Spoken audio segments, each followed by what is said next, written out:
Ahoy there, Captain Benzie here, coming at you with a beginner's guide for Dead by Daylight Mobile. Since the game launched, I've played a ton of matches as the killer and as survivor, and I've noticed a lot of survivors are making the same basic mistakes. I'm here then to give you all a primer on what the heck you should be doing as a survivor, and what the heck you shouldn't be doing if you want to actually survive.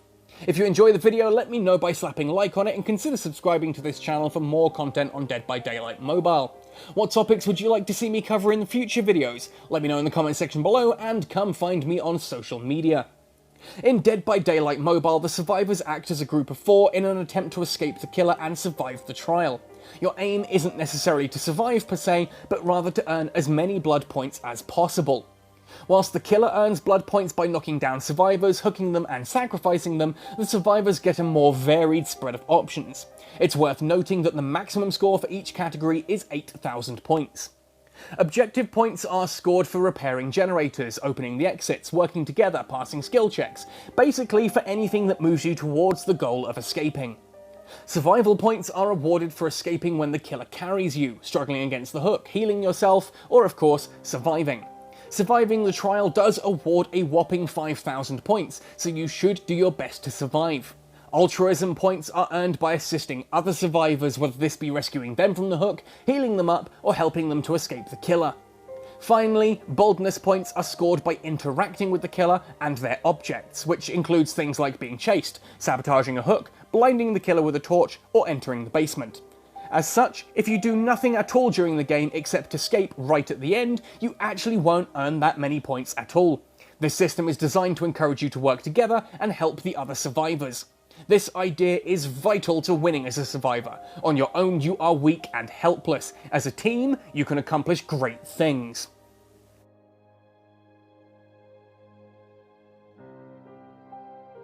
Before you even sign up to a trial, you need to have picked a survivor and sorted out their loadout.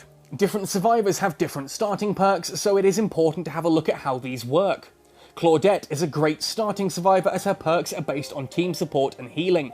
Empathy allows her to see injured teammates, so she knows where to head to assist them, and a downed teammate also suggests where the killer is. Botany knowledge helps her heal up her friends faster, and self-care allows her to heal herself without a medikit. As you come to understand how the game works, you may find that other survivors fit your personal playstyle better, so do be sure to check out all of your options and give everything a go. Once you've decided on a survivor, you need to consider their loadout. Here you can equip your survivor with various different items and choose an offering to help with the match. Offerings are consumed before the trial begins and change various effects, from influencing which environment you're going to be playing in, to how thick the fog is, or even how close you start to your teammates. Let's have a look at the different items though. Medikits are fairly self-explanatory. You can use a medikit to heal yourself or to heal teammates at a faster rate than standard healing does. They're not infinite in use and they have a limited number of charges before they're expended. You can also increase a medikit's effectiveness with add-on items that may increase the amount of charges or alter the medikit's effectiveness. Toolboxes are another simple to use item. Carrying a toolbox allows you to sabotage a killer's hook. The hook will respawn, so this should not be done randomly. Instead, wait for the killer to grab a teammate, then try and beat them to the nearest hook and sabotage it before they can use it. This will usually give your teammate time to escape the killer's grasp. The toolbox can also be used to fix a generator faster than the standard rate. Like medikits, toolboxes have limited charges and can be improved with add-ons. Flashlights or torches are an unusual choice, but can be very powerful in the right hands. Like toolboxes and medikits, they have a limited amount of charge, but can be used to blind the killer temporarily. This can be very useful for your own escape, but if the killer is carrying someone when they're blinded, the killer will also drop their prey. Additionally, if you shine the torch on a cloaked wraith, or a nurse about to use blink, you will inflict flashburn and stun them. Flashlights also reveal and destroy the hag's totems. Of course, add-ons can add exciting new effects, or make the torch last longer. Maps can be used to show the auras of anything that they've documented. Maps do also have charges, and when it's expired, the map therefore burns up. By default, maps will only document the placement of generators that you pass, but add-ons can be equipped to add other things to the maps, or even have the auras show up to other survivors when you use the map. Finally, there are keys, which are very unusual items. On their own, keys do nothing except allow you to open the elusive and enigmatic black locks.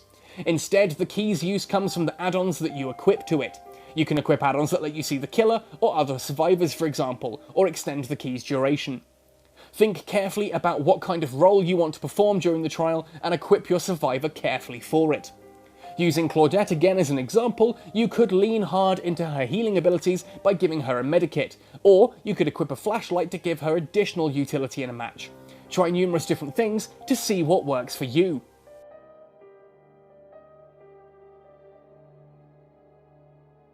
During the trial itself, your ultimate goal as a team is to repair 5 of the 7 generators, power the exit gates, open them, and escape. On your own, a generator takes absolutely ages to repair, but with teammates, especially ones with boosting perks like Dwight, this can go significantly faster. Early on, you want to try and find your teammates and work together. Don't run around mindlessly. Running, sure, it's faster, but leaves scratch marks that the killer can use to follow you. Even if the killer hasn't seen you, if he spots your scratch marks, he can follow them to your current position. Move quickly, but carefully. Keep your camera moving to watch for the killer and use your perks to get an idea of what's going on. Once you know where the killer is, you can keep an eye on how safe you are considerably easier. If the killer arrives, there are now multiple of you to chase and distract him, and if one of you is injured, the others can follow closely for a timely rescue or heal. Focus on your skill checks. There's an audio cue before the check comes to prepare you for it. Don't aim for the white great area, just focus on passing the check safely and take any greats as an added bonus. Failed checks make noise, and noise brings the killer. Whilst you're in the trial, keep an eye out for chests too. You can search these for useful items, namely medikits, toolboxes and the like. If the item you brought with you is used up or isn't what you need, you can search for replacement items in chests. Eventually, with all likelihood, you will be spotted by the killer and you're going to need to escape. The killer is faster than you, so you're going to need to use your head in order to do so. Killers play in the first-person view, so sudden movements to the side can be difficult to track, especially if you turn sharp corners around walls. They can still follow your scratch marks, of course, but if you can break line of sight, you can sometimes duck into cover and let the killer sprint past whilst you sneak into safety somewhere. Keep turning. The killer is faster than you in a straight line, so running in a straight line away from them isn't going to work. You can also drop pallets to block the killer from chasing you. They either have to go around or spend precious seconds breaking the pallet.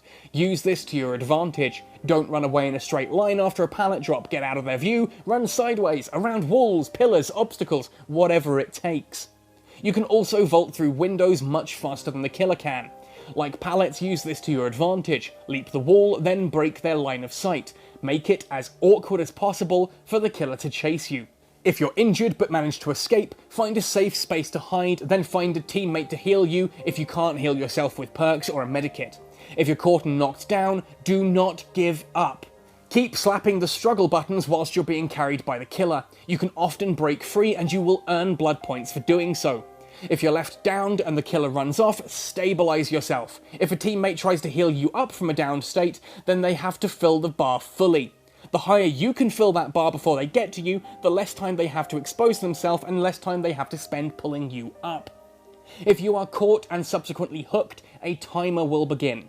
Once the bar drops to 50%, you're going to have to struggle against the entity to survive, so you want to be rescued before then. But either way, don't give up. Keep struggling. Hopefully someone will rescue you before the bar expires. As you hang in there, the game will give you the option to try and free yourself. Doing so will drastically reduce the hook timer, bringing you closer to death for a measly 4% chance of freeing yourself. Trust me, it is not worth it unless there are no other options. If you are hooked, do not try and free yourself unless it is absolutely clear that no one is coming for you because you're the last or one of only 2 people left alive, for example. If your teammates are injured, try and heal them. Rescue them if they're hooked. Sabotage the hooks if you can, or blind the killer to free your friends if they're being carried. Remember, the aim is to fix 5 generators, so work on generators whenever it is safe to. When the last generator is fixed, it can be tempting to sprint straight for the exit gates, but a smart killer is going to know that that's where you're headed, so do so carefully. There are 2 gates, so a killer is going to have to patrol both. Wait till he's gone, then move to your chosen gate. Be aware that there is also a hatch that will spawn somewhere on the map if you're the last survivor alive. This can often be an easier way to survive than fixing all the remaining generators and powering the gates on your own. The trouble, however, is finding it. Try and keep all this in mind when you're in the fog, and you will be well on your way to surviving. Remember to try different items, learn the different killers and their abilities, and you will quickly become a considerably better survivor. Let me know how you get on. Which survivor do you like best and why? What are your go-to items for a perfect loadout? Let me know in the comment section below. Happy sailing, and see you in the fog!